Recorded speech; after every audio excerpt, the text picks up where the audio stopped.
A doença do rei. Hoje vamos falar sobre Charles Philip Arthur George, o príncipe Charles, filho da rainha Elizabeth e do príncipe Philip, o mais novo condecorado rei da Inglaterra.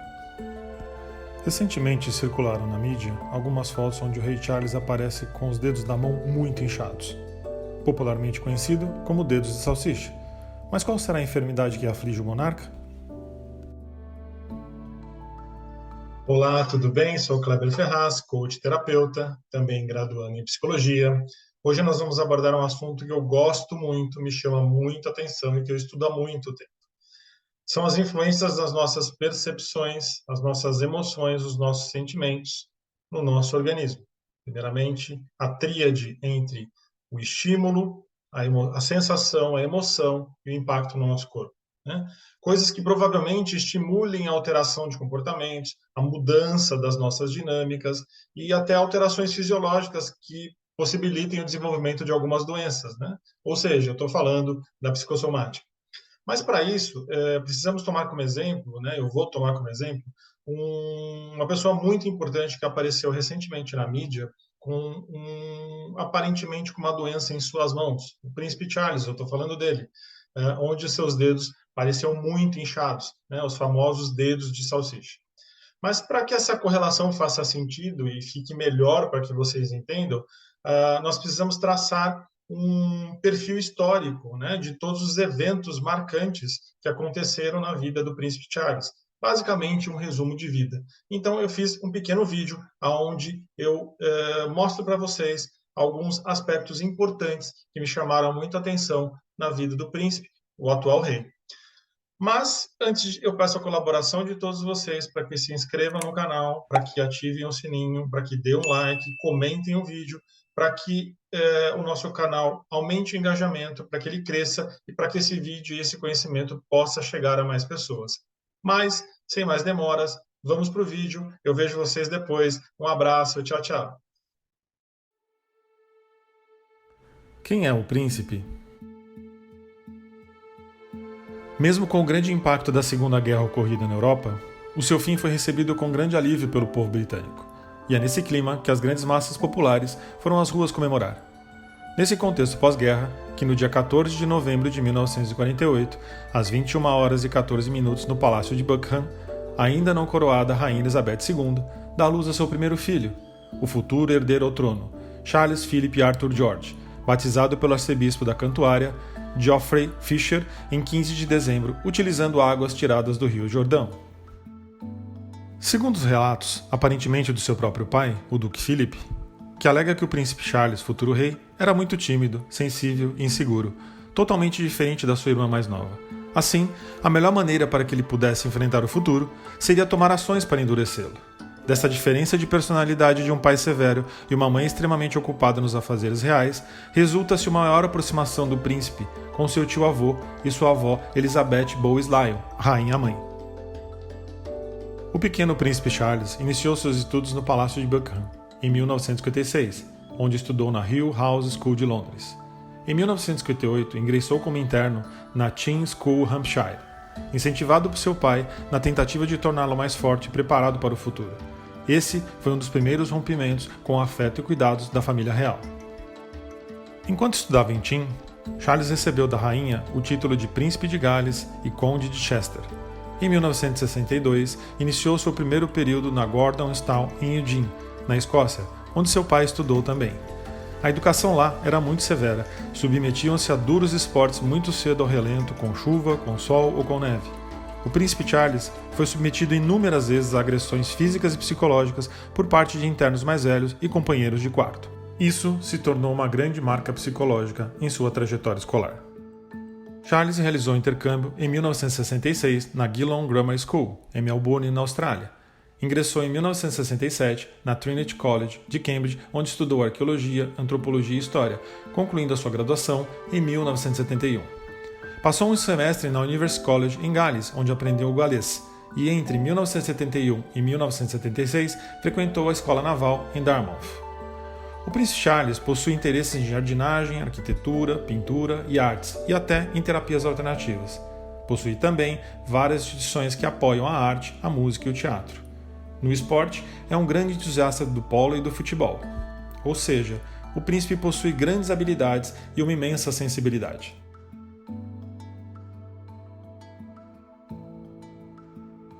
O casamento do príncipe Charles com a princesa Diana foi e ainda é um dos eventos mais icônicos na Inglaterra e no mundo. Dessa união nasceram 2 herdeiros ao reino, o primeiro, o príncipe William, e o caçula Harry. Porém, esse casamento chegou ao fim após Lady Di ter descoberto a traição de Charles com Camilla Parks Bowes, um amor antigo que vinha se arrastando desde a adolescência dos dois. Aparentemente, isso provocou um distanciamento do príncipe com Diana e, por consequência, com seus filhos. E assim se dá mais um evento possivelmente traumático.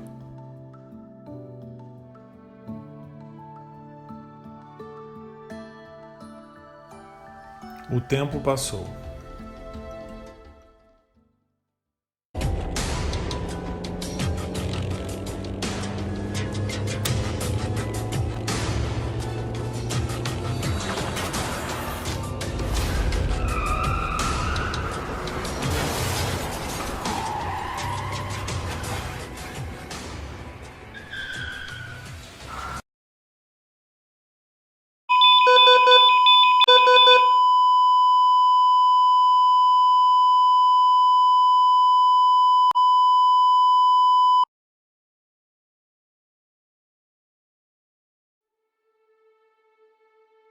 Após a morte de Lady Di, o príncipe viúvo retoma seu relacionamento com o amor antigo, Camilla Parker, já separada do seu marido. Isso ocorreu anos depois, apenas após a aprovação da Rainha Elizabeth. E enfim, eles concretizam oficialmente a união. Por sinal, uma união que nunca foi bem aceita pelo público. A singular vida da corte da Inglaterra continua, com suas intrigas, casamentos, festas, filhos e netos. Porém, mais surpresas da vida acontecem. Em 2021, morre o príncipe Philip, devido a problemas de saúde por sua idade. E apenas um ano depois, em 2022, termina o reinado da Rainha Elizabeth II após a sua morte. Consequentemente, fazendo com que o príncipe Charles assuma o trono e se torne o mais novo rei.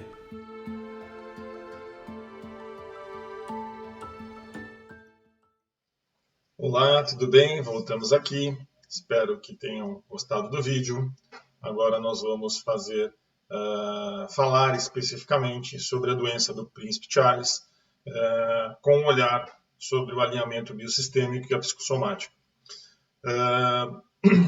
O vídeo, basicamente, ao meu ver, eu consegui levantar alguns dados importantes, tá? Dentro de uma síntese muito breve sobre os eventos sofridos pelo príncipe Charles ao longo da sua vida, que tivessem uma correlação com a técnica do alinhamento biosistêmico e uma possível identificação com a psicossomática. Tá? Eu vou relembrar um pouco, eu sei que realmente está fresco, mas eu vou relembrar aqui, eu até anotei, para a gente pontuar, para depois vocês entenderem um pouco mais para frente a explicação. Nós vamos passar sobre teoria da evolução, nós vamos passar sobre genética, nós vamos passar sobre análise corporal, sobre como que algumas fotos nos trazem algumas informações, né? E especificamente depois sobre o alinhamento biosistêmico e sobre a psicossomática. Tá? Então eu vou só elencar alguns pontos agora em relação ao histórico de vida do príncipe Charles, né? E colocar a visão do alinhamento biosistêmico dentro da psicossomática. Tá?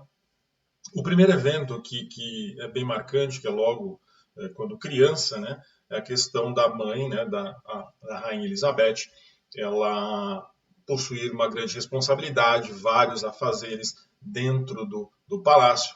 Isso implicou na pouca disponibilidade de tempo para que ela se dedicasse ao pequeno príncipe Charles. Né?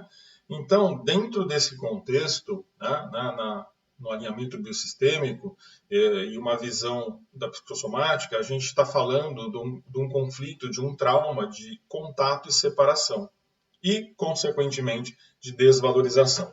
Tá? A questão de ela não ter tempo de olhar para o príncipe, de cuidar dele de alguma maneira, e a sensação e a percepção, que é uma coisa que nós vamos abordar muito, dele pode ocasionar, a possibilidade de ocasionar uma desvalorização. Tá? O segundo ponto nós vamos para a ida dele da escola. Né? O pai querendo colocá-lo numa escola para prepará-lo para os eventuais eventos da vida, para que ele se tornasse uma criança forte, um homem forte e que pudesse lidar com as situações adversas, né? E ele vai para um colégio interno. E isso é a segunda parte, e novamente nós estamos falando de um conflito de contato e separação. E também de desvalorização. Né? Sempre olhando a esse rompimento, né? Essa separação, e depois os questionamentos e as percepções com relação do porquê está acontecendo, né? De qual motivo que isso acontece. Né? Já dentro da escola interna, que já é uma situação difícil, porque realmente é um terreno inesperado, é uma novidade, onde já coloca talvez o príncipe Charles numa posição de alerta, né, de luta e fuga, onde ele vai estar lutando pela sua sobrevivência, né? Nós vamos falar isso mais para frente, vocês vão entender. E ele acaba sofrendo bullying por parte dos colegas. Um ambiente onde, teoricamente, ele deveria ser acolhido, fazer amizades, ele acaba sofrendo bullying físico e psicológico. E isso, novamente, vai denotar uma sensação, uma observação sobre a questão de desvalorização. Por que está acontecendo isso comigo? Por que eu não sou acolhido? O que eu fiz de errado? Né? Já mais na vida adulta, né? Ele tem um relacionamento com Camila Parker, né? Na sua vida de jovem adulto, né? Onde, aparentemente, pelo que nós temos de informação, é o amor da vida dele, né?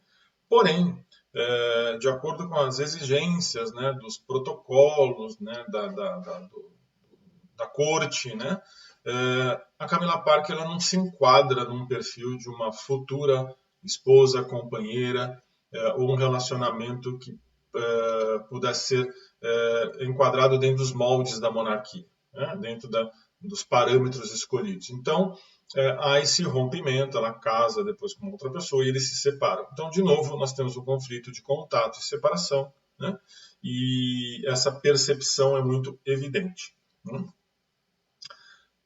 Depois nós vamos para o casamento da Diane, onde é aparentemente um casamento orquestrado, arranjado para colocar uma pessoa que se enquadre dentro desses moldes, né, para ser a esposa do futuro herdeiro ao trono. Né? Esse casamento ele tem alguns eventos particulares, né, sobre a traição, né, relatados pela mídia e pela própria Diane, de traição do príncipe Charles, inclusive com a Camila Parker, né? E isso acaba ocasionando, né, porque ela também diz que ela alega que ele não pode disponibilizar tempo, que ele não dá atenção, que ele não consegue suprir as necessidades dela, então isso ocasiona numa separação. De novo, né, um conflito de contato e separação. Eu estou frisando isso, mas eu vou pontuar lá na frente e explicar o que é isso. E eu acredito que no meio disso ainda tem uma questão da desvalorização. Né? Nesse contexto de uma separação do casamento, há uma amplitude maior das pessoas correlacionadas que participam disso. Né? E eu vou colocar nesse pacote os dois filhos do príncipe Charles, e possivelmente também deve ter havido um distanciamento, né, por conta de talvez eles ficarem com a mãe, eles serem mais próximos da mãe, né? A gente vai ver isso mais para frente na parte comportamental, vocês vão conseguir observar isso. Né? E aí, depois do casamento, eles se separam, então, anos depois, um trágico acidente retira a Diane e ocasiona a sua morte. Né? Então, mesmo separado, eu acredito que você tem um conflito de contato e separação também, né? E eu acho que depois disso também se intensifica essa lacuna entre os filhos também. Eu estou, pelo que eu li, pelo que eu vi, pela mídia, pelas histórias, eu acho que isso se intensifica um pouco. E depois a gente tem 2021, 2022, os dois eventos mais marcantes, que primeiramente a perda do príncipe Philip, o pai do príncipe Charles, e em seguida a perda da mãe, né, da rainha Elizabeth, que falece em 2022, e ele acaba assumindo o trono, né? Então, olhando para dentro dessa linha do tempo, olhando para dentro desse contexto geral, né, e correlacionando com as teorias que eu estudei de psicossomática e do alinhamento biostêmico, esse conflito de contato e separação, que nós vamos falar mais frente, e o de desvalorização, estão muito presentes nessas percepções, né? Então, eu vou adentrar agora no assunto, vou explanar um pouco sobre alguns pontos muito específicos sobre genética, epigenética, teoria de evolução, a parte hormonal, lateralidade, direita e esquerda, sobre a parte de sensibilidade, menos sensibilidade, sobre linguagem corporal, para que a gente possa contextualizar e chegar lá no finalzinho a um consenso sobre qual a doença psicossomática que possivelmente atinge o príncipe Charles, tá? Então, vamos lá. Antes disso, eu queria pontuar alguma coisa muito interessante, né? Se você está nesse vídeo, eu quero deixar bem claro que o interesse e o intuito desse vídeo não é confrontar ninguém, tá? Não é uma análise determinista. Eu não estou determinando que é isso ou que é aquilo, né? Eu não estou querendo dizer que é isso ou que é aquilo, né? A parte psicossomática, a parte de doenças são muito amplas, né? E depende de vários fatores, é multifatorial. Então, tem que ser uma análise completa. Então, essa análise foi feita com o intuito de alguém que se identifique com a técnica ou que passe por algum problema similar, alguma doença, que ela seja alguma coisa complementar aos tratamentos tradicionais, né? Então, não se trata de um determinismo. Também não é um diagnóstico, não estou marcando nenhum diagnóstico, até porque para fazer isso precisa-se de exames mais detalhados, precisa-se de uma anamnese mais in loco, né, mais elaborada, e precisa de várias informações, né? Então, o vídeo foi coletado através do que nós tínhamos disponíveis: fotos, vídeos, matérias, fala sobre alguns médicos, né, sobre a história de vida. Então, é disso que se trata, tá? Também não se trata de descredibilizar a medicina, tá? Até que a medicina é muito evoluída e ela é muito eficaz no que faz, né? Então, eu não estou querendo colocar credibilidade e descredibilidade em nenhum lado, tá? Não se trata de confrontar a ciência dizendo isso não tem dados, isso não tem dados, isso não é ciência, isso é ciência. Até porque essa parte de psicossomática é muito ligada à subjetividade, né? E para você mensurar dados é muito difícil, né? Então, eu não estou querendo realizar nenhum tipo de confronto, tá? Outra coisa que eu também não quero colocar o que é certo, o que é errado, se isso está certo, se isso está errado, nem na vida do príncipe Charles, nem na vida de ninguém e nem no que a gente está analisando, tá? Eu estudei muito, é uma área que eu gosto muito da psicossomática, estudo muito, eu não sou médico, tá? Mas estudo muito a parte de biologia, a parte de doenças, estou fazendo graduação em psicologia. Então, o intuito desse vídeo é um outro olhar, tá? Para que você consiga integrar as técnicas tradicionais com as terapias complementares, com as terapias integrativas. Então, o intuito desse vídeo é isso. E para as pessoas que se identifiquem, possam procurar dentro dos profissionais sérios, ajuda e auxílio para qualquer problema seu, que seja físico ou psicológico. Tá bom? Então, vamos lá, o próximo slide. nós vamos entrar para falar um pouco dessa máquina maravilhosa que é o nosso cérebro, né? A nossa mente, né? Funcionando 24 horas por dia, 7 dias por semana, 365 dias por ano. Uma máquina perfeita que controla o nosso organismo em sua totalidade. Tá? Então, eu vou ler o texto e depois vou pontuar algumas coisas em todos os slides. Tá? O sistema emocional comanda as nossas decisões. Aproximadamente 90% das nossas decisões são instintivas. Né? Então, normalmente, as nossas decisões tomadas, lógico que tem o impacto cognitivo dependendo do momento, mas a maioria, principalmente decisões rápidas, elas são tomadas instintivamente. E esse instinto está relacionado com as experiências que nós tivemos de vida e as observações. E também sobre as memórias que nós temos dentro da nossa genética, dentro dos nossos genes, onde nós reagimos automaticamente a determinados estímulos. Tá? O cérebro é acionado por emoções que criam reações químicas, ativando neurotransmissores que enviam mensagens a várias partes do organismo. Então, nós vamos falar muito sobre essa parte da psicossomática, sobre essa tríade. O estímulo que vem de fora, a sensação e percepção e a identificação provocada no cérebro e a resposta a esse estímulo. Né?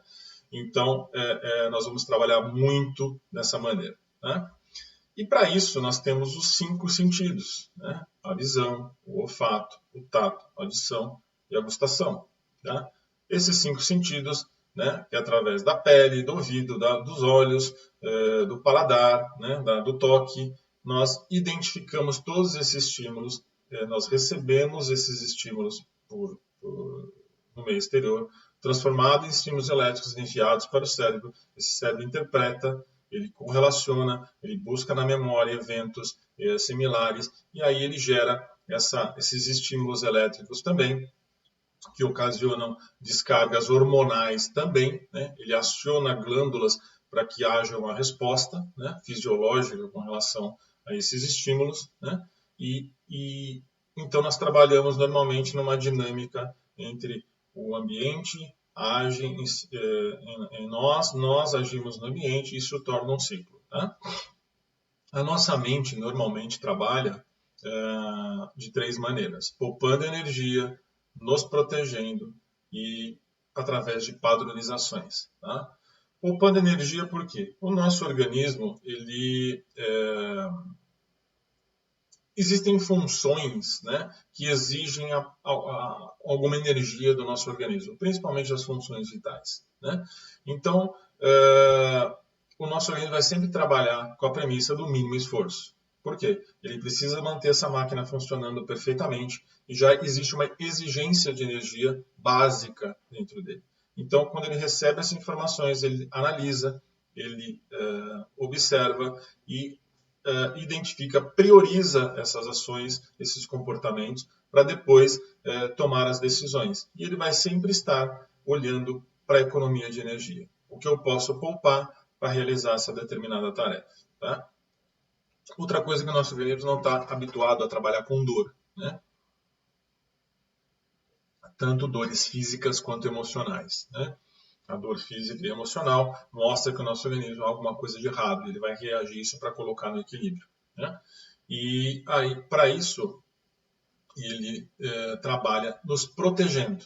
Né? Então, todas as nossas ações, todas as respostas que nós temos no nosso organismo, ele vai nos poupar dessa dor física ou emocional, né? Ou de situações adversas, que serão identificadas através da memória, dos eventos acontecidos, a correlação entre eles, né? Eu já vi isso, eu preciso agir dessa maneira. Né? Então, nós temos esses marcadores neurais, né? E ele toma as ações necessárias com base nessas percepções. Tá?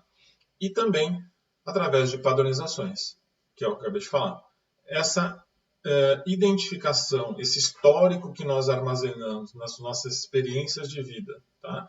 Tanto nos marcadores neurais, nas histórias, nas nossas memórias, quanto na genética, nós temos marcadores genéticos que transmitem essa experiência evolutiva, né? Criam padronizações. E aí o nosso organismo está acostumado. Por quê? Ele já sabe que essa padronização é reconhecida, ela existe, ele reconhece ela e vai nos poupar de gastar energia e nos proteger. Então, essa é uma maneira um pouco mais simples de dizer como o nosso cérebro funciona para vocês entenderem. Porque o cérebro não distingue o real do imaginário. Né? Para ele é um evento. Então, não se sabe se é real ou se é imaginário. Né? E aí, para isso, nós vamos entrar um pouquinho na teoria, na obra de Darwin, que propôs que a evolução ocorreria graças ao mecanismo conhecido como seleção natural. Eu vou apontar que isso realmente é verdade, em parte é verdade. De acordo com essa teoria, os seres vivos a todo tempo estariam lutando para sobreviver no meio ambiente. E o meio seria responsável por selecionar aquele mais apto a sobreviver nele. É exatamente isso. Na realidade, se a gente olhar antigamente, na época dos homens nas cavernas, neandertais, né, eles viviam com funções pré-estabelecidas, com padrões, né, igual nós falamos anteriormente.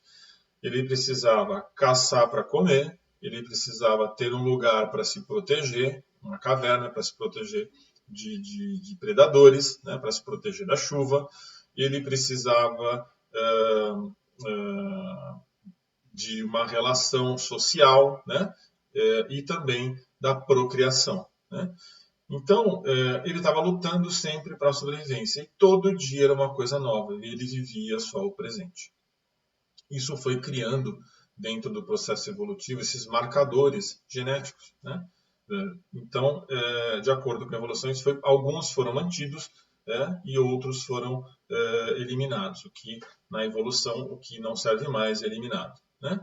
Então, assim, cada indivíduo que sobrevivesse e reproduzisse passaria suas características aos seus descendentes. E, com o tempo, as características vantajosas permaneceriam. É exatamente isso. O que ainda se utiliza, ele permanece na cadeia genética. O que não se utiliza, ele é descartado. Né? E hoje, se a gente for fazer uma analogia com antigamente, a gente vive dentro das determinadas proporções na mesma coisa, na mesma luta de sobrevivência, né? Na mesma dinâmica de sobrevivência. Nós precisamos trabalhar, ter um emprego para conseguir comida, né? Para a gente se alimentar.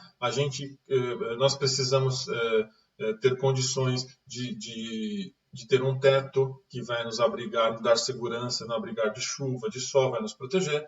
E a gente precisa viver socialmente, a gente precisa se socializar, criar uma dinâmica social, ter relacionamentos e procriar. Então,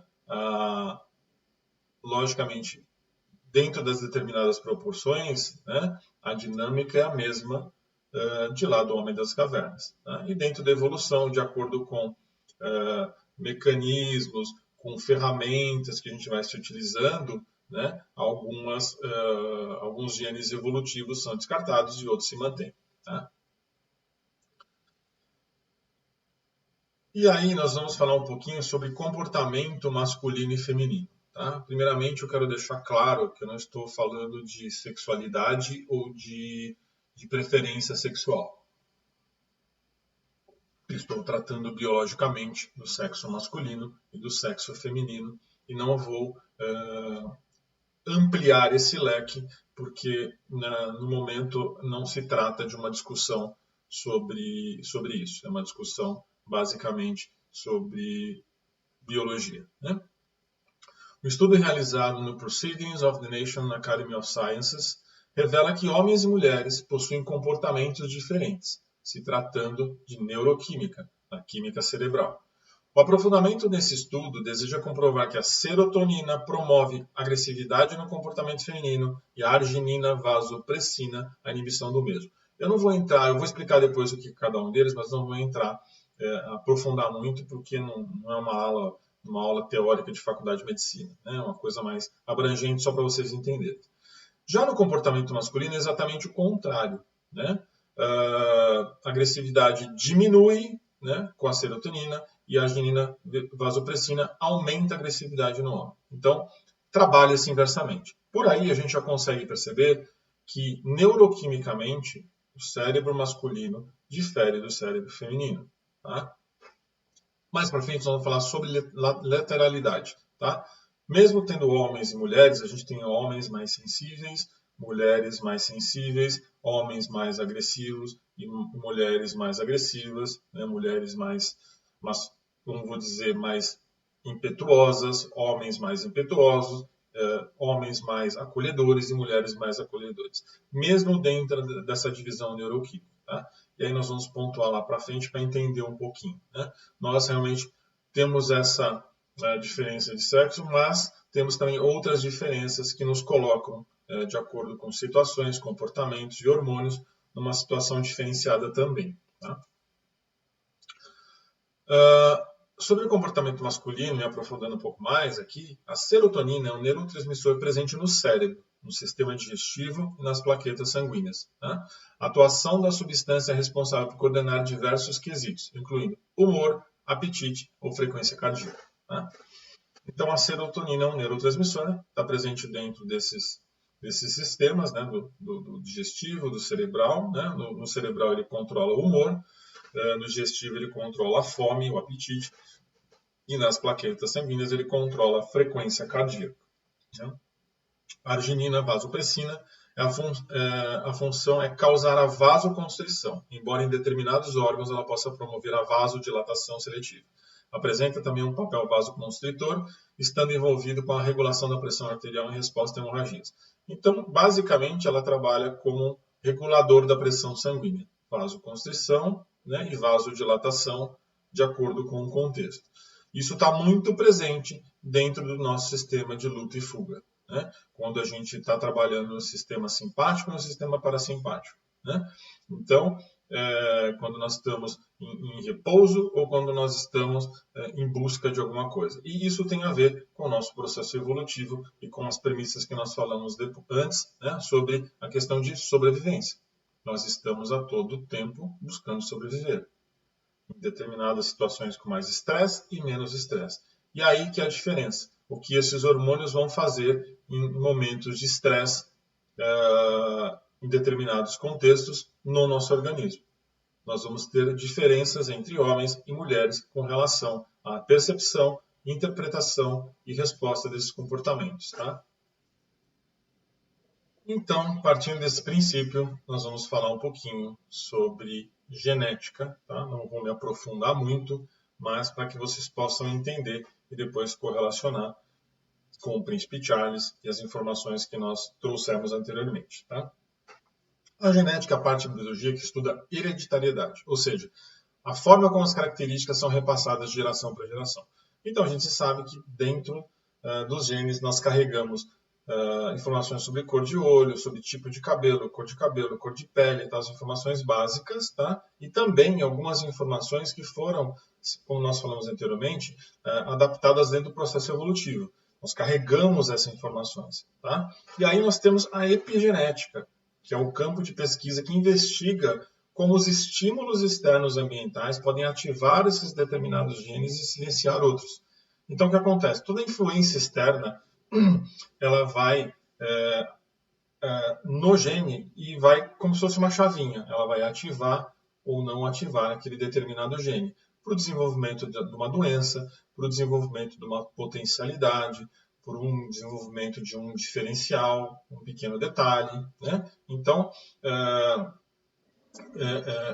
a epigenética, né, ela vai, através dos estímulos externos sobre a sua vida, o seu histórico de vida, sobre o que vai influenciar ou não, acionar esse gene e fazer com que ele esteja presente ou não no desenvolvimento de uma doença, por exemplo. Né? Se você vai ter, aumentam as possibilidades, as probabilidades de você desenvolver essa doença. E o que são esses estímulos ambientais? Estilo de vida, se você dorme bem, se você se alimenta bem, se você não tem vícios. Né? E também os estímulos emocionais, situações de estresse, como você analisa e interpreta, como você percebe esses estímulos que podem ocasionar estresse e colocar o organismo em alerta. Né? Então, ela está ligada à adaptação metabólica a esses estímulos do meio externo, dia a dia. Então, isso aumentam as possibilidades de você desenvolver algo ou não, né? De acordo com a epigenética, tá? E com as influências do meio externo ambientais. Tá? E aí eu vou falar um pouquinho sobre o alinhamento biosistêmico. O que é o alinhamento biosistêmico? O alinhamento biosistêmico é um método terapêutico que avalia o cliente, tá, através de uma visão biológica e sistêmica, né, através de dados biológicos e de informações do sistema a que ele pertence, né, encontrando as origens dos sistemas físicos e emocionais, tá, ressignificando possíveis eventos, que a gente chama de traumas, para que o corpo volte ao seu funcionamento natural, a homeostase. O nosso corpo, ele trabalha sempre em equilíbrio. O princípio é manter o corpo em equilíbrio, né? O seu funcionamento natural, a homeostase, né? Então, o que acontece? Qualquer evento que essa percepção, né, falando sobre psique e somatização, qualquer evento que altere a neuroquímica cerebral, que faça com que ele dê uma resposta para que o organismo tome uma ação, né, produzindo hormônios, fazendo um aumento celular, por exemplo, ativando o sistema imunológico, né, isso vai tirar o organismo do seu funcionamento natural. E aí o que acontece? Esse trauma pode ser momentâneo e forte, que faça ter uma resposta à altura forte, e pode ser gradativo e permanente, e essa mudança vai sendo, essa resposta vai sendo paulatina, né? Vai sendo passo a passo, programado. Isso pode, através lá dos genes, ativar ou não, como nós vimos anteriormente, tá, o desenvolvimento de uma doença, né, o desenvolvimento de uma potencialidade, dependendo do que for, né, isso pode acontecer. Né? E aí o que se faz? A gente tem que alterar essa dinâmica. Para alterar essa dinâmica, a gente tem que mudar esse caminho neural que esse trauma criou, né? Para que mude essa resposta, para que a nossa mente mande uma resposta para o nosso organismo para que pare, né, de trabalhar, de colocar o nosso organismo trabalhando em excesso. Porque a gente viu que o nosso corpo trabalha para economizar energia. Então, quando você aumenta esse gasto de energia, é que nem uma máquina, há um maior desgaste. Né? E aí, você mudando isso na mente, né, você vai conseguir que o corpo dê uma resposta e, junto com a medicina, trazer o equilíbrio e para possíveis melhorias dessa determinada doença, a cura, né? Ou até para uma melhoria de qualidade de vida. Tá? E aí nós vamos falar um pouquinho sobre o que são traumas. Né? Traumas é muito subjetivo, né? É uma palavra meio forte, mas muito subjetivo. Né? O trauma psicológico é uma resposta a um evento, uma resposta emocional a um evento ou acontecimento, real ou fictício. Lembra que nós falamos que o nosso cérebro não distingue a realidade do imaginário, tá? O real do imaginário. E que deixam marcas negativas momentâneas ou de longo prazo. Então é exatamente o que nós falamos. Né? Esses eventos eles têm uma intensidade. Ele pode ser percebido uma intensidade muito forte, ter uma marca muito forte e gerar uma resposta rápida muito forte. Né? Eu vou dar um exemplo, quando a pessoa tem um trauma, um susto muito grande, de repente ela desenvolve um quadro febril, né? Aparentemente sem nenhuma uma causa física, né? De uma virose ou de alguma bactéria, né? De uma inflamação. Então, é um susto muito grande ocasiona essa febre. Crianças têm muito isso quando são pequenas. Né? Isso é o organismo respondendo a um evento, né, que ocasionou um trauma psicológico, que ocasionou uma resposta emocional e que atingiu o organismo, e esse organismo vai responder para colocar o corpo em equilíbrio. Tá? Isso pode ser momentâneo. E quando isso é repetido, ele vai a longo prazo. E aí a gente pode ter isso recorrentemente, e aí nós temos o desenvolvimento de algumas doenças, tá? nesses dois modos, ou momentâneo ou a longo prazo. Tá? Então, por isso que é importante a gente correlacionar com o Príncipe Charles. Ele teve eventos onde ele teve a mesma resposta emocional, tá, a esse evento, tá? Ele não distinguindo o que é real ou fictício, tá, que deixaram marcas negativas e que possivelmente pode ter contribuído para ativar esse genezinho que nós falamos lá, né, onde ele já tinha no seu gene e desenvolver a doença que ele tinha lá dos dedinhos, das mãos. Né? E Uma outra coisa que vai nos dar informações sobre a forma de como esse evento, né, essa resposta emocional é percebida por cada um é a lateralidade. Não tem nada a ver com escrever com a mão direita ou escrever com a mão esquerda. Eu estou falando de lateralidade cerebral. Tá?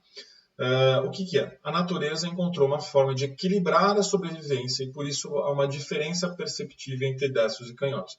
Igual nós vimos anteriormente lá sobre a questão da serotonina e do outro hormônio, né? Ele age diferentemente no sexo masculino e no sexo feminino. Tá?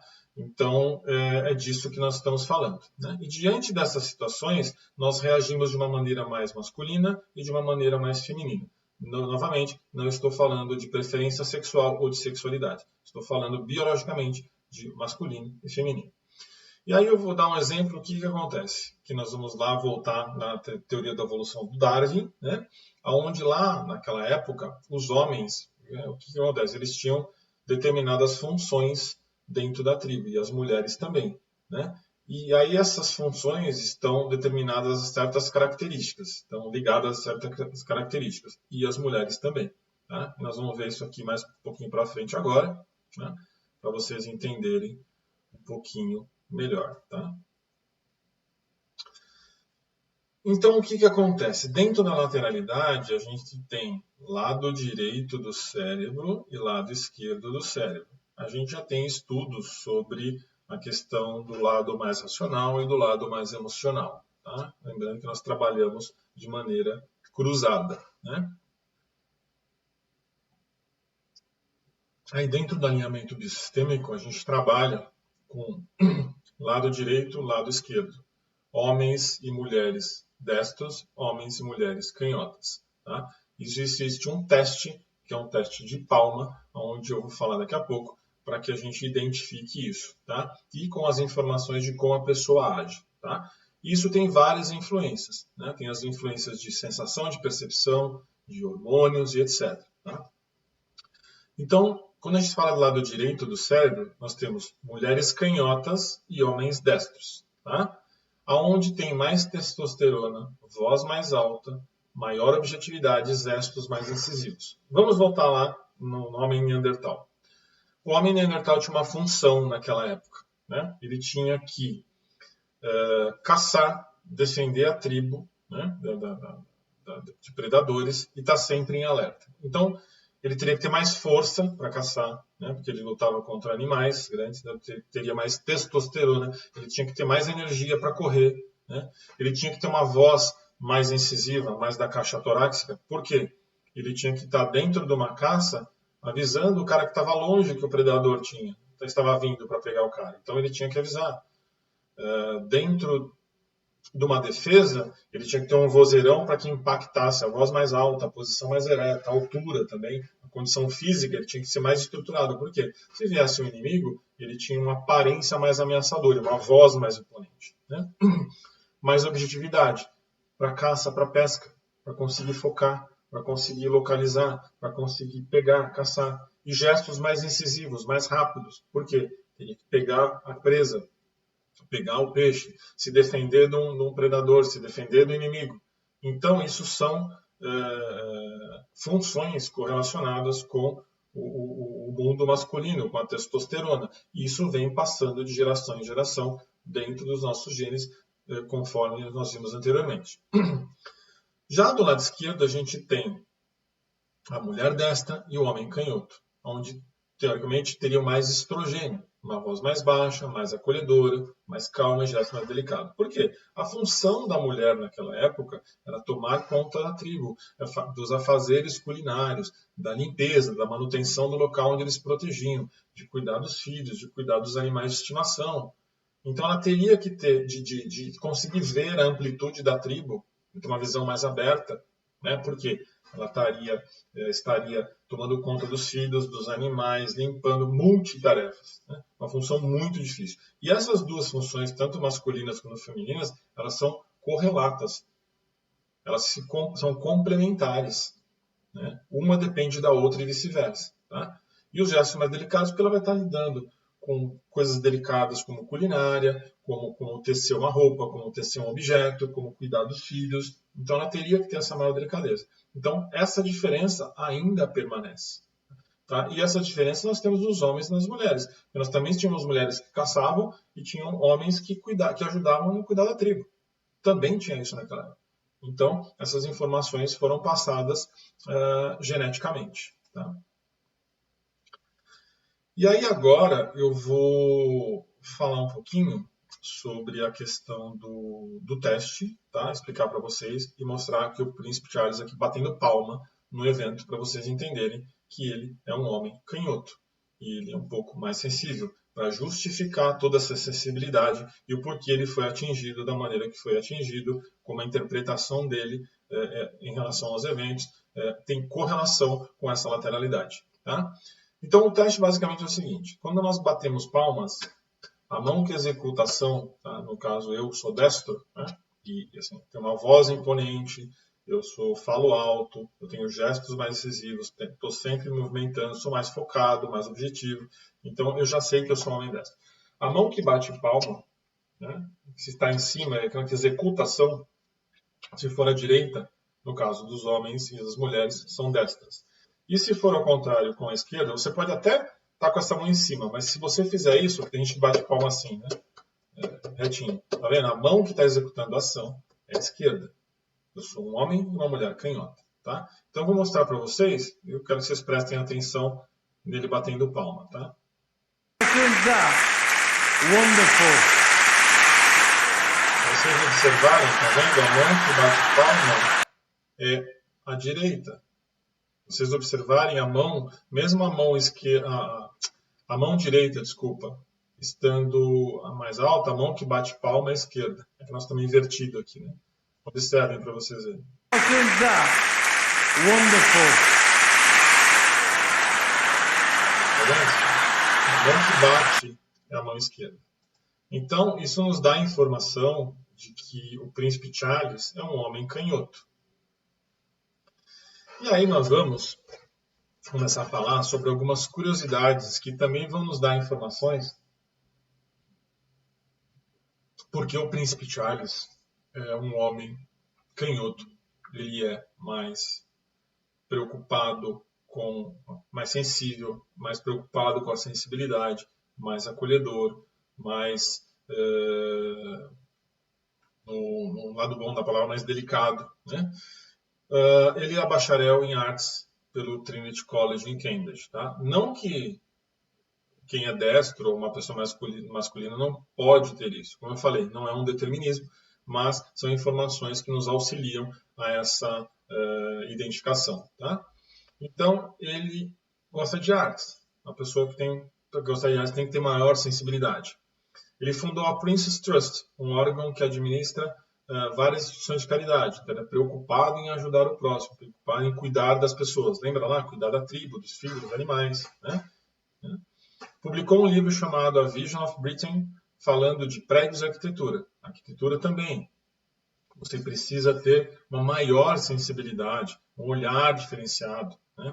Um lado mais criativo. Né? Isso está relacionado com a história que nós falamos lá dos homens das cavernas e as funções, né? Os homens neandertais e as funções. Né? Lançou Dutch Originals, hoje Waitrose Dutch Organic, uma linha de mais de 200 produtos orgânicos, né? Preocupado com o meio ambiente, preocupado com a sustentabilidade, preocupado com detalhes. Né? Então, isso é muito importante. Ganhou mais de 20 prêmios, muitos deles em reconhecimento à luta de proteção ao meio ambiente e encorajamento de fazendas de plantio orgânico, também relacionado com o anterior, e apaixonado por pintura aquarela, relacionado por artes. Então, tudo isso nos dá informações de que o príncipe Charles é uma pessoa mais sensível, é uma pessoa que tem maior sensibilidade. Então, dentro do gene dele, ele carregou essa informação, né, onde ele é um homem canhoto, onde ele teria que cuidar das pessoas, cuidar da tribo, realizar tarefas de fazer um objeto, tarefas delicadas, né? Eu não lembro de ter visto também nenhuma entrevista do Príncipe Charles e ter ouvido a voz dele, mas eu acredito que seja uma coisa mais calma, mais tranquila, mais coloquial, né? Então, aqui são algumas informações sobre o entendimento sobre do que é lateralidade, tá? E o que são informações que nós conseguimos captar para fazer uma identificação dela, né? Lateralidade destro ou canhoto. Aqui uma outra coisa que eu peguei que eu achei muito curioso, né, nos meus estudos sobre do Netflix, né, sobre a história, né, da família real, né, e sobre a história do Príncipe Charles. Eu vou passar para vocês entenderem também ainda sobre a lateralidade, tá?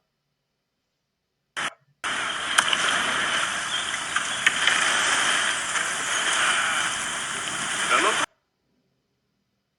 uma coisa em nossos filhos? Isso não faz sentido. Eles são ao contrário. O quê? A nossa filha é um moleque e o nosso filho, Deus o abençoe, é uma menina. Não seja bobo, ele é apenas sensível. Você ouviu pescando? Uma menina. Bom, aqui é o Príncipe Philip falando do Príncipe Charles, né, sobre o evento deles pescando, né? Então é uma curiosidade a identificação que ele fala. Lógico que não tem nada a ver com a parte de preferência sexual, é até a questão da cultura e como era na época, né?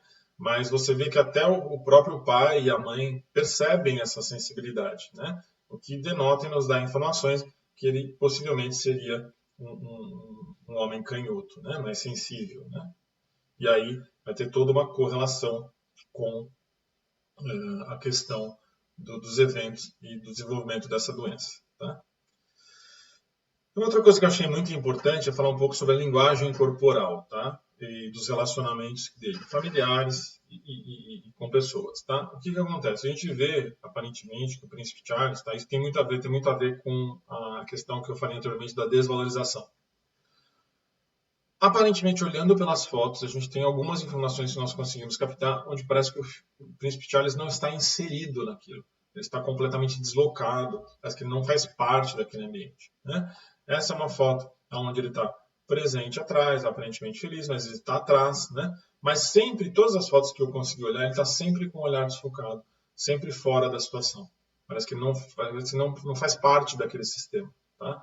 E isso pode ter a ver com a questão da desvalorização, tá? Então, para você ver, eu peguei duas fotos aqui em dois momentos antigos, né? Então, assim, lógico, aqui tem que analisar o posicionamento do fotógrafo, para onde você está olhando, o que está acontecendo, tá? Mas, numa análise um pouco mais geral, a gente vê que mesmo com o Príncipe Philip colocando a mão nos ombros do Charlie, existe uma distância, tá? Aqui existe uma distância, esse distanciamento, né? Contato de separação com a rainha, tá? E ele está sempre fora da cena, uma posição meio rígida, com as mãos para trás, né? Onde ele se coloca numa posição mais tensa, né? E olhando para o nada, né? A maioria das fotos que eu vi do Príncipe Charles, ele está olhando para o nada, ele está fora da situação. Parece que ele não está ali presente, né? Então, pode ter correlação com a questão de desvalorização. Eu não estou à altura de estar aqui, ou não quero estar aqui, né? Tem essa conotação. Tá vendo aqui? Ó? Ele continua longe, distante, uma posição estranha para uma foto e olhando para o nada, né? Parece que ele não está querendo fazer parte dessa situação, parece que ele não faz parte dessa situação.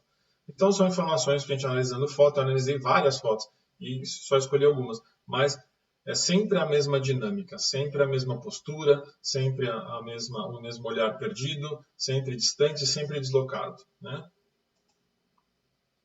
Aqui a gente pode ver também a linguagem corporal com relação à princesa Diana e os filhos, né? Existe, como eu falei, uma separação, existe um distanciamento, né?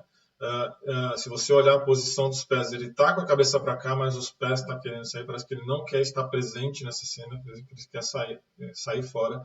E uma outra coisa que me chamou muita atenção com relação à doença dele, a maioria das fotos que eu vi do Príncipe Charles, ele está com as mãos assim juntas, né? Ou está cutucando as mãos. Aí nós temos dois pontos a levantar, né?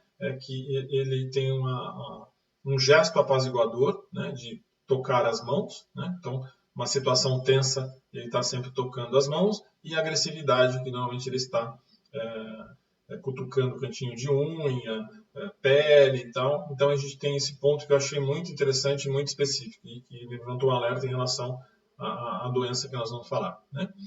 Aqui é a mesma coisa, você vê que ele está pendendo, né, para o lado do filho, mas o filho está pendendo para o lado da mãe, a mãe do outro filho e esse filho para cá, né?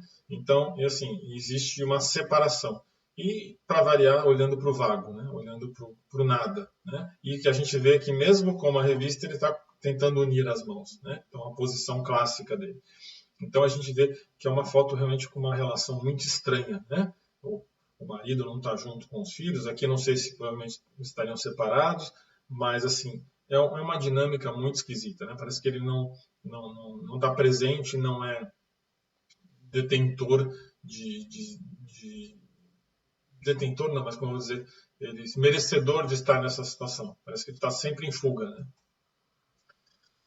Aqui também essas que eu achei bizarro, que a gente consegue fazer uma análise de microexpressão facial também, né? Mas na primeira aqui, por exemplo, a gente vê uma expressão de desprezo, né? Ele de uma expressão mais de preocupação, né? E novamente as mãos unidas e parece que ele está cutucando um cantinho na unha, tá? Aqui preocupação ou raiva e ele está descontando essa tensão na mão aqui. E sempre um distanciamento, né? E parece que eles não interagem, né? Aqui logo no começo do casamento deles a gente percebe, né? Aqui ele já está numa posição mais de masculinidade, né? Mais de homem destro, né? Segurando ela, mas ela fazendo uma expressão de nojo, né? No beijo. Então é uma relação muito estranha. E aqui novamente de novo, os dois, ela com uma cara de desprezo e desconfiança, ele com, sei lá, surpresa ou medo, porque ele está começando aparentemente a abrir a boca, aqui, né? Aquela coisa de surpresa, né? E um distanciamento, cada um olhando para um lado. Então, é uma dinâmica muito estranha que nos dá pistas sobre a questão de distanciamento, separação e também de não merecimento, né? Que nem eu falei no caso da desvalorização, né? E aí nós vamos falar realmente sobre a questão da doença do príncipe Charles, né? Ele apareceu na mídia, uma foto muito icônica, onde as mãos estavam muito inchadas, né? Isso levantou algumas alertas sobre se ele estava doente ou o que ele teria, né? Os famosos dedos de salsicha. Como eu disse anteriormente, eu não sou médico, mas eu acabei vendo várias matérias, lendo vários artigos, vendo vários vídeos de médicos, jornalistas, etc., falando sobre a doença e dando pistas sobre a doença, tá? Profissionais, inclusive, com especificações em áreas, né? Em algumas áreas correlacionadas com essa doença. Então, eu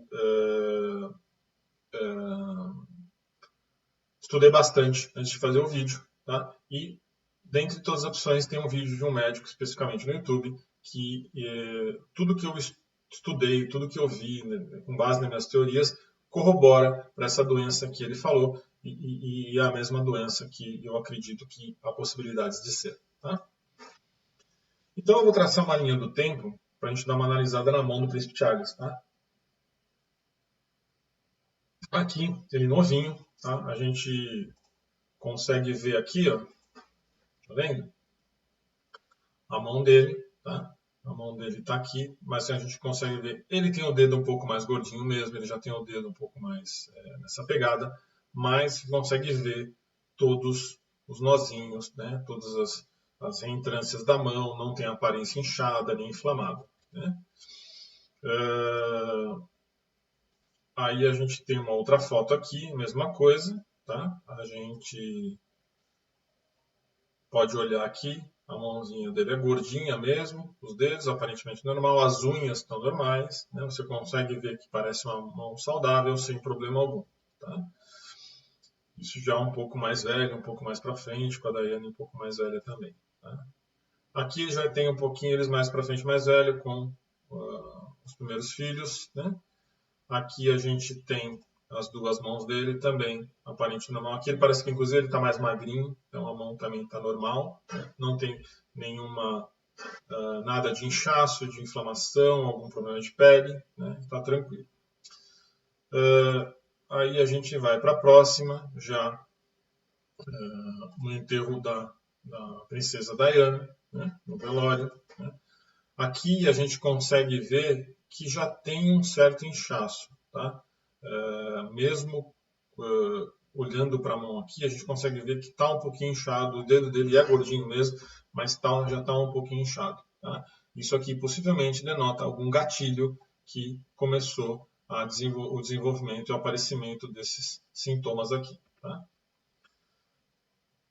Aqui depois com a Camila, eu não lembro se isso é antes do velório ou depois, mas aparentemente uma mão normal, né? Não tem problema algum, os dedos estão bem, a unha, reparem na unha dele que também super normal, não tem nenhuma informação sobre isso. Né? E aqui, já mais para frente, agora ele mais velho, onde a gente consegue ver que realmente a mão dele tem algum problema.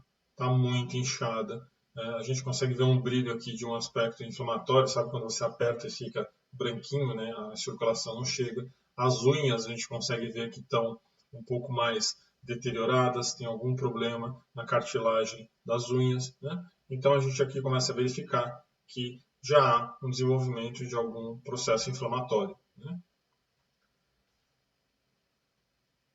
Aqui é muito interessante porque aqui no enterro do príncipe Filipe, no velório, né?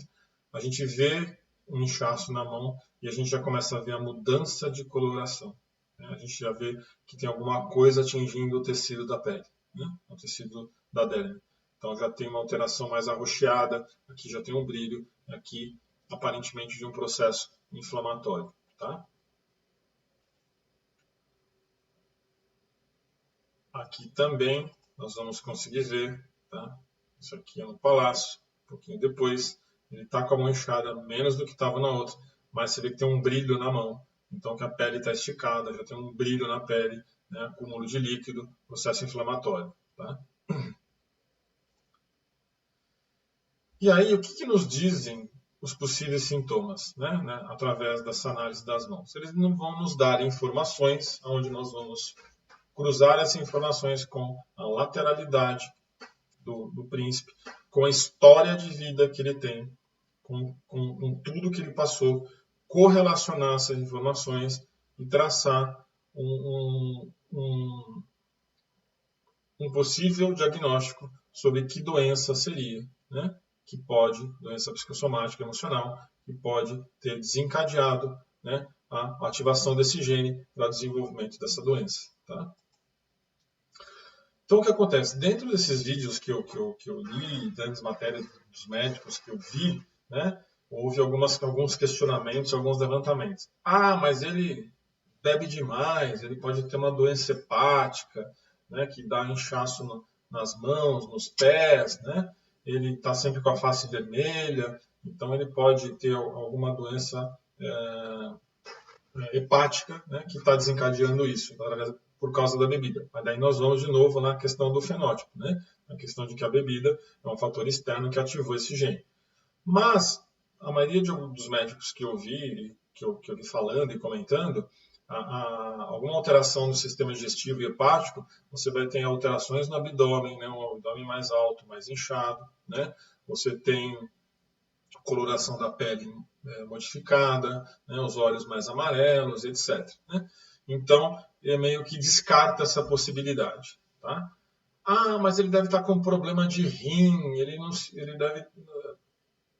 tipo, retenção de líquido, tá? E aí a gente sabe, né, que no mau funcionamento dos rins, né, desse inchaço, né, normalmente os membros inferiores têm um inchaço meio que por igual, né, da batata da perna para baixo, né, do braço também, né, tem inchaço aqui do rosto, né, do olho, né, e a gente começa a olhar e a gente não encontra isso, né? Vocês veem aqui, ó, o abdômen dele normal, até tem um porte atlético pelos esportes que ele faz, né? Talvez o rubor da face que ele tenha seja por causa da pele dele ou um outro problema, né? Rosácea, alguma coisa que seja, mas não tem essa conotação. Os braços não estão inchados, a mão a gente vê que está um pouco inchado, né? Mas se você olhar aqui as pernas, aqui, perna delineada, não tem aparentemente nada de processo inflamatório. E os pés têm, tá vendo? Os pés têm um pouquinho. Aqui tem uma sombra, dá pra ver, mas os pés estão um pouquinho inchados. Então, aí a gente começa a descartar algumas hipóteses, lógico, analisando fotos, né? Não tem um exame mais detalhado, mas a gente começa a descartar algumas hipóteses de algumas enfermidades que não se encaixam aqui, tá? E aí eu achei essa foto do príncipe na Índia. E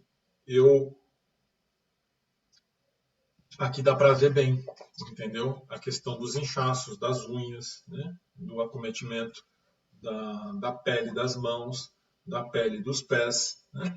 Então a gente consegue identificar melhor, tá? E é uma foto um pouco mais recente, né? Então a gente consegue ver aqui, tá vendo? As mãos bem inchadas, né? Onde tem um processo inflamatório aqui, né? Você vê bastante dobrinha, então está bem inflamada, né? Bem inchada. As unhas tem um acometimento nas unhas, a cartilagem das unhas, tá vendo? Parece quebrada, meio quebradiça, né? Então a gente começa a ter pistas de sintoma relacionado com alguma doença, tá? Os pés aqui muito inchados, a unha, tá vendo? A cartilagem muito alterada aqui, ó, tá vendo?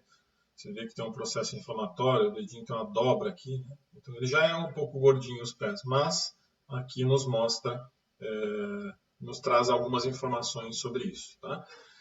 E aí a gente relacionando, né, com isso, o que acontece? Pegando assim os sintomas, né, as fotos, né, que o príncipe Charles é um homem canhoto, que ele é mais emocional, que ele passou por conflitos de contato e separação, de desvalorização. A gente consegue juntar essas informações e ver que realmente eles não levam a identificar uma determinada doença.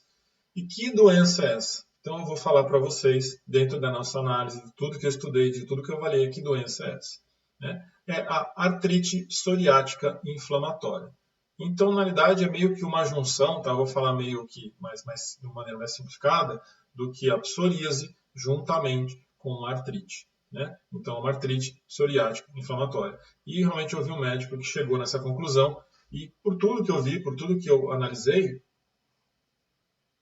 realmente faz todo sentido, tanto pela medicina quanto pelo alinhamento biosistêmico. Tá? E aí eu vou falar um pouquinho da parte da medicina da doença, depois vou entrar sobre a visão do alinhamento biosistêmico. Tá? Então, artrite psoriática inflamatória é uma forma de artrite que afeta algumas pessoas que têm a doença da psoríase. Né? A artrite psoriática é um tipo de artrite inflamatória. Os sintomas incluem dor no local, rigidez, inchaço nas articulações, podendo surgir de repente e depois diminuir. Muitas pessoas com a condição sofrem de rigidez matinal na parte da manhã. Muito importante isso, podem aparecer e depois diminuir. Então, as fotos, mesmo na linha do tempo, eu posso ter pego um momento que ele não estava em crise ou estava em crise. Né? O alinhamento sistêmico ele trabalha no processo do trauma, né, no processo inflamatório, e trabalha também na fase da reparação, onde o organismo está reparando. Então a gente tem duas fases aí. Então, normalmente toda doença ela tem duas fases. Né? E depois, se você consegue resolver o problema, ela não volta. Agora, se é recorrente, ela volta para o começo de novo, né? Na fase inflamatória e depois a reparação.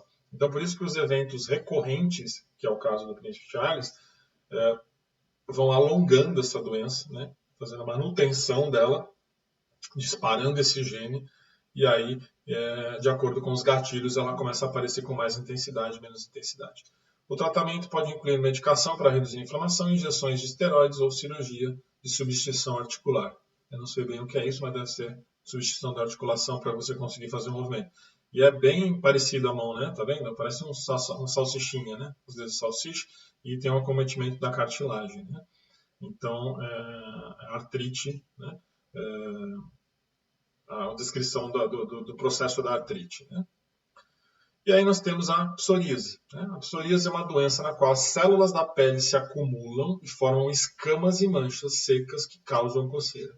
E aí é aquela coisa, né? Você coça, inflama mais. Né? E aí tem acúmulo de líquido, né? Porque o organismo está reagindo, é o que nós falamos. Né? Acredita-se que a psoríase seja um problema do sistema imunológico. Aí nós vamos voltar na genética. Você tem o gene, aí ele ativa esse gene através da epigenética. Os gatilhos incluem infecções, estresse e frio, que é o que vai provocar isso, a informação. Essa informação vai ser captada pelo cérebro e ele vai mandar. Então, o meu organismo está passando por infecção, por estresse psicossomático e frio. Né? E isso vai ativar o gene e vai ocasionar ou a crise ou o desenvolvimento da doença. O sintoma mais comum é a irritação na pele, mas às vezes a erupção envolve unhas e articulações. Está vendo? A gente tem inflamação nas articulações e na unha, né? Na cartilagem e na unha. O tratamento visa remover essas escamas e impedir as células cresçam tão rapidamente. Né? Essa fase onde está descamando, ela já não está no processo inflamatório, ela já está no processo de reparação. Né? O processo inflamatório, você tem aquela inflamação, né? Tem acúmulo de líquido, tudo, né? E depois você tem o processo de cicatrização. Né?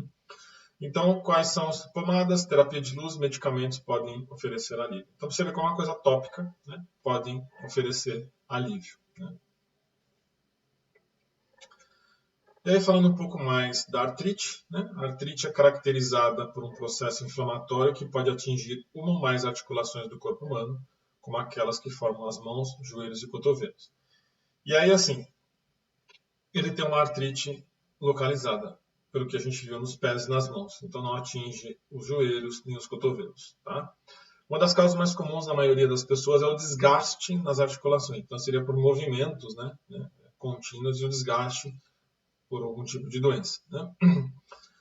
Idade, traumatismo, fator genético e devido a fungos, bactérias e vírus que se instalam através da corrente sanguínea e gerando a inflamação. Tá?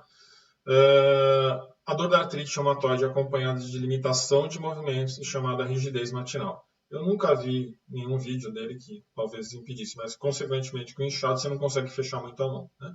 Medicamentos, fitoterapia, às vezes cirurgia, ajudam a reduzir os sintomas e melhorar a qualidade. O que acontece? Reduzir os sintomas, você é um tratamento paliativo.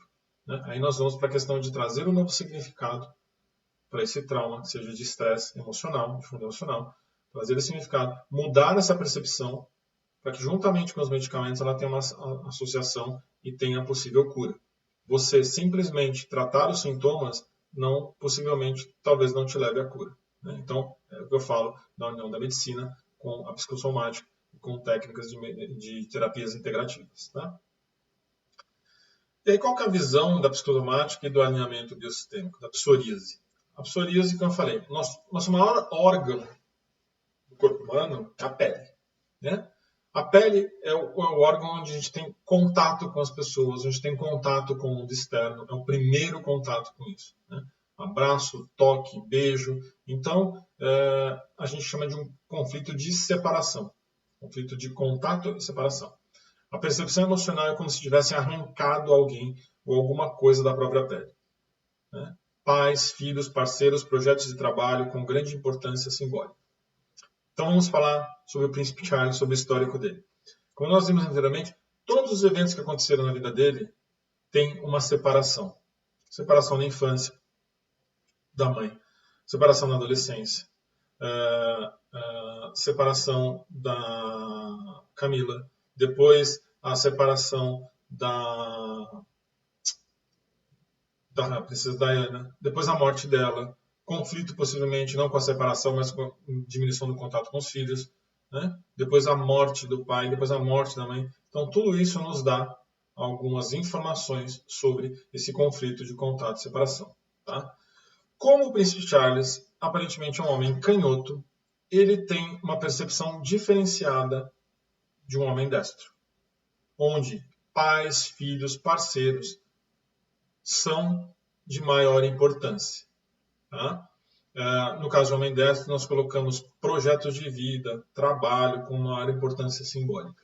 Então, o que acontece? Todos os eventos que ele passou têm relação com filhos, parceiros, pais. Né?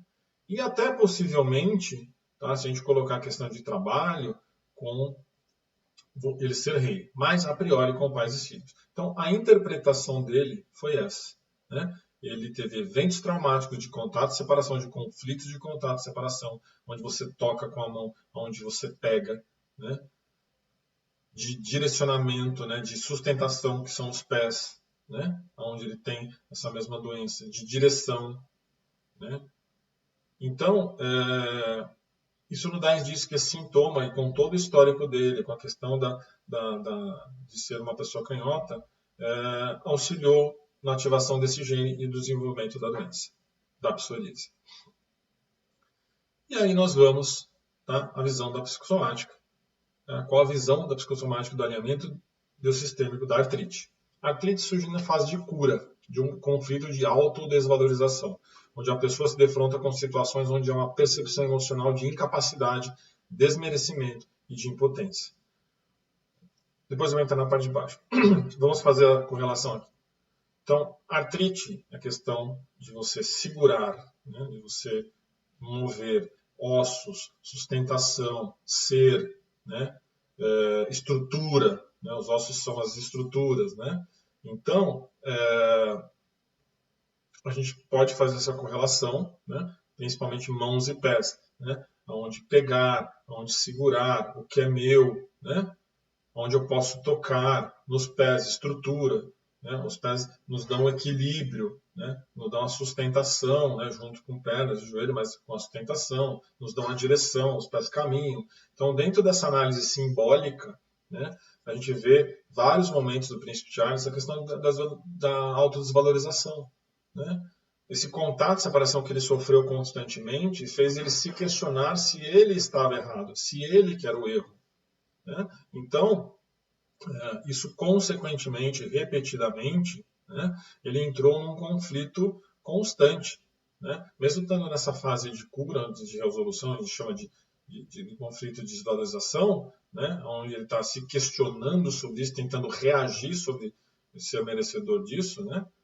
Tanto lá com a mãe, depois com os colegas, depois com a Camila, com a questão das pessoas não entenderem e gostarem mais da Diana e com a Camila, da mãe não aprovar, do palácio não aprovar o relacionamento dele, depois a perda do pai, a perda da mãe, né? Junto com esse conflito, assim, por que eu não fiz isso, por que eu não fiz aquilo, será que eu sou merecedor disso ou não?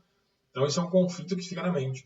Isso possivelmente deve ter ativado o genezinho, né, lá da artrite que ele já tinha na cadeia genética dele e fez, juntamente com a psoríase, que também ele atinge a cartilagem nos ossos. Então acho que a união disso é muito mais provável, né, o conflito de contato e separação potencializou isso, é muito mais provável que essa doença tenha sido ativada por esse motivo. Tá? E aí qual a solução? Isso é uma solução que vai ser muito particular, de caso a caso, de pessoa para pessoa, do entendimento de cada um. Como eu disse, é a união entre a medicina tradicional e as terapias integrativas, seja ela qual for. O importante é que você procure profissionais responsáveis e habilitados que saibam o que estão fazendo para te auxiliar nessa solução. Tá? Como que a gente trabalha dentro do alinhamento biosistêmico? Como que a gente trabalha em conjunto com a medicina, com outras terapias, para que isso tenha uma eficácia maior, ou de cura, ou de uma melhor qualidade de vida. Tá? É trabalhar a parte psicológica, principalmente, tá? Psicossomática. Tá? Então, a primeira coisa é, com todas as informações que nós trouxemos, né, são análise que nós temos, é identificar o tipo de conflito. Isso foi o que nós fizemos. Identificando o tipo de conflito, o que ocasionou isso, tá? Encontrando a sua causa principal, no nosso caso, a principal é o conflito de separação. Isso você faz através de uma anamnese com o seu cliente, com o seu paciente, né? E você tem sinais fisiológicos que esse conflito realmente é o correto, né? Você identificando isso, você tem que fazer, primeiro, fazer a pessoa elaborar isso, a pessoa entender isso, a pessoa se identificar com esse tipo de conflito, entrar em contato com essa emoção novamente. Entrando em contato com essa emoção novamente, você vai mostrar para o seu cérebro que não existe diferença entre o real e o imaginário, que hoje você vê aquilo de uma maneira diferenciada.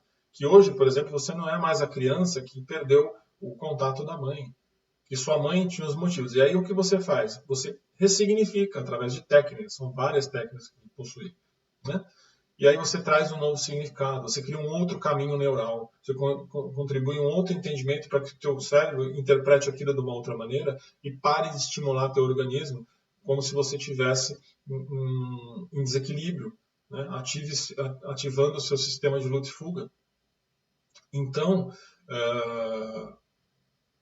isso é um processo, né? Um processo terapêutico que vai desde a identificação até a ressignificação, né? É um trabalho muito complexo, muito interessante e muito eficaz, que em conjunto com a medicina tradicional ele é muito potente. Então, nós chegamos à identificação da doença do Príncipe Charles através das causas emocionais, né? Falando de psicossomática, da técnica do alinhamento sistêmico. Eu espero que vocês tenham gostado. Vou pedir novamente para que dê um like, inscreva no canal e ative o sininho para que a gente possa crescer o canal e que esse conteúdo seja entregue, divulgado e que possa atingir mais pessoas. Se você gostou, vai ter mais vídeos aí futuramente. Eu agradeço a todos vocês. Um abraço, fiquem com Deus e tchau, tchau.